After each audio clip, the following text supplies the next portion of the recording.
السلام عليكم ورحمة الله تعالى وبركاته. مرحبا بالجميع ضمان وسلامتي ولا الله كنت عم بيشك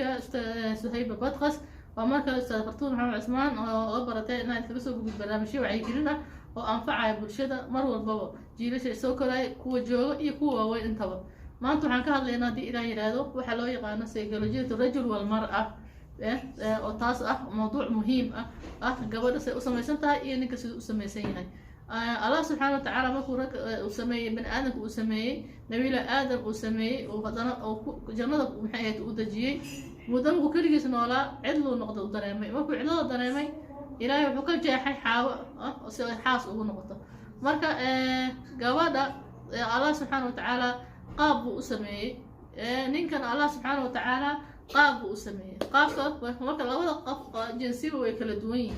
شقنا اسكم لها mid kastana qaab u samaysan yahay shaqo gaaran Allah subhanahu wa ta'ala u talagalay ayadana qaab gaar u samaysan tahay iyadana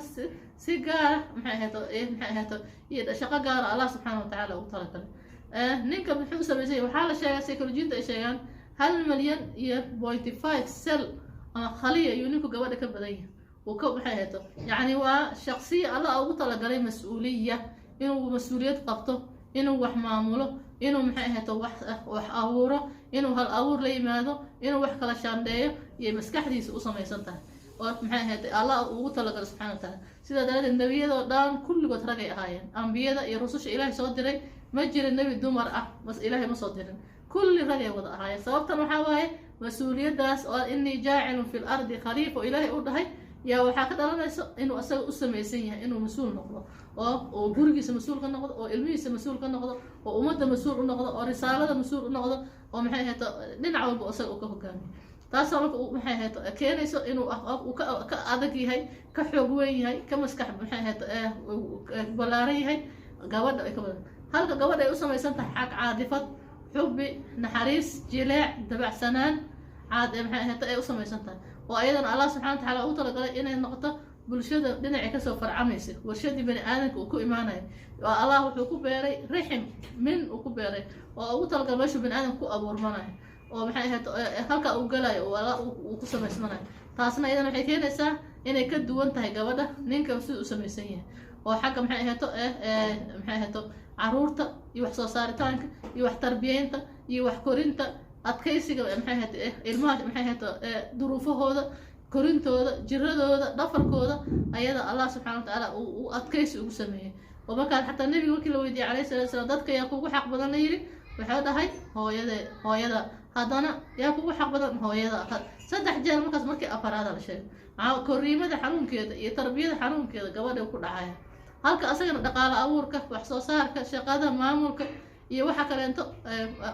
asaga ay ku dhacayso wasan ayada laga rabin oo Ilaahay uu ku taas marka keenayso marka kala duwanaanshahaas kala duwan ee u kala sameeysan yihiin xataa muruqyadooda asaga markuu adag yahay ayada jirkeedu uu jilicsan yahay qaab jilicsan uu sameeysan yahay oo caadifad ku dhisan naxariis ku dhisan xagga hadalka xataa markay psychologist sheegayaan asaga waqti ka yar uu hadlaa ayadana waqti badan ay hadashaa oo maxay ahayd hadal waxay jecel sheeko هذا حتى رسولك حاسسكيس ولا شيء كسنجر وقت بدن ولا قارن سيدا هرم وشاغن حاجه maxay ahayd markii la dhaho cabsida gabdhaha markay way ka cabsi badan yihiin rag way ka cabsi badan yihiin oo marka ninkii gabadha uu ka maqan yahay oo kale inta guriga cidlo saayid dareemaysa waxa laga yaabaa inay ka cararto ama reerkaas baxda ee intay dumisay mid kale iska samaysato marka iyadana maqnaash xaga cabsida oo kale inta gabdhaha way ka cabsi badan yihiin xaga rag asaga cabsi inuu saabsanin oo geesinimo adeeg يوح دفاع المهيس يقوليس إنه هرجوه ونقضه وسقف ونقضه إلارية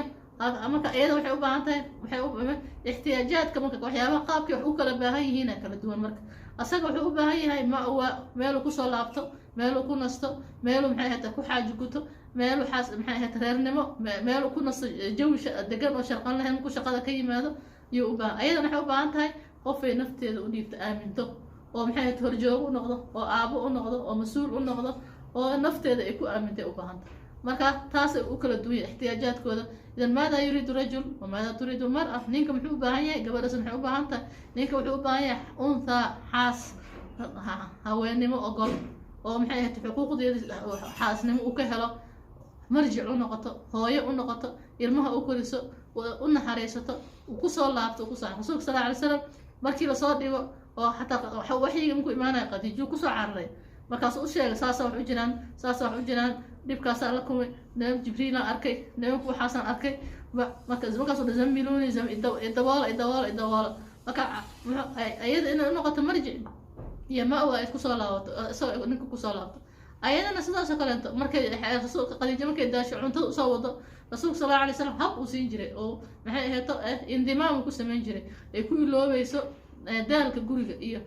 xanuunka caruurta iyo koriimadooda waa sidaan hor u sheegay firaaqul caadifi oo ah naxariis dabacsan inay ninkeeda ka hesho xilliga ay ilmaha korinayso ama gurigii ay hawshiisa ku dhex jirto ama jikadii ay ku dhex jirto ama ay maxay ahayd ay ku mashquulsan tahay caruurta kala shaandhayntoodii kala maareyntooda markaasna idan waxay u baahan tahay caadifad iyo indimaam iyo bogorin u baahan tahay inay ninkeeda ka hesho haddii taa la waayo markaa gurigaas waxaa taagnaanaya firaaqadii caadifiga aan sheegnay oo labadii qof baa maxay ahayd aan qanacsaneen oo markaa keeni karta inuu dhowr lacag reerkii uu burburo marka taasaa keeni marka ihtiyaajaatu rajul wal mar'a ama psychology rajul ayada qaabkii wax u rabto iyo isaga qaabkii wax u rabo marka ilaahayna uu sheegay quraankiisa kariimka in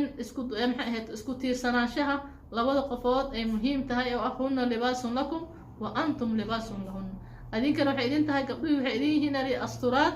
adinkana waxa u tihiin asturaada u tihiinatay oo ah inaysan kala maarmin inay maxay isu baahan yihiin inay wada noolaadaan inay isku meel ka soo wada toosaan inay duruufta qaybsadaan saasaa nolosha macaankeedii sacaadadeeda ku jirtaa haddii ninka xaaskiisa uu ka maqan yahay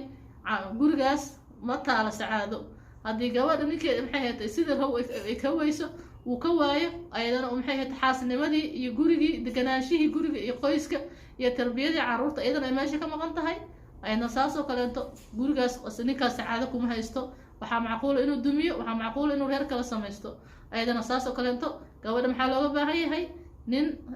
inuu noqoto marjici ma waa meel lagu soo laabto oo maxay ahayd lagu soo hogto oo naxariis iyo dabacsanaan iyo daalkii banaanka uu kaga qabay uu kaga nasto inuu helo ayadana waxay u baahan tahay qof ay nafteeda ku aaminto qof ay caadifad ka hesho qof ay xubbi ka hesho qof ay indimaam iyo bogorin iyo maxay ahayd raxmad ka hesho u baahan tahay markaasaa tarbiyada ilmaha ama niyada ilmaha ama noloshii ilmaha ay maxay ahayd u kala samaysan yihiin sida xagga tarbiyada caruurta oo kaleeto ninka haddii hadda ilmaha loo dhiibo la yiraahdo caruurta maxay ahayd hooyada intay meel ka aado oo maxay ahayd ay tagto saacad gudaheed uma adkeysan karo caruurta qayladooda iyo shaqantoodii buuqooda ayadana way u adkeysan kartaa ayadana haddii hadda dhaqaale iyo siyaasad iyo wax kale inta howlo kale ay gasho maskaxdeeda uma qaybsanto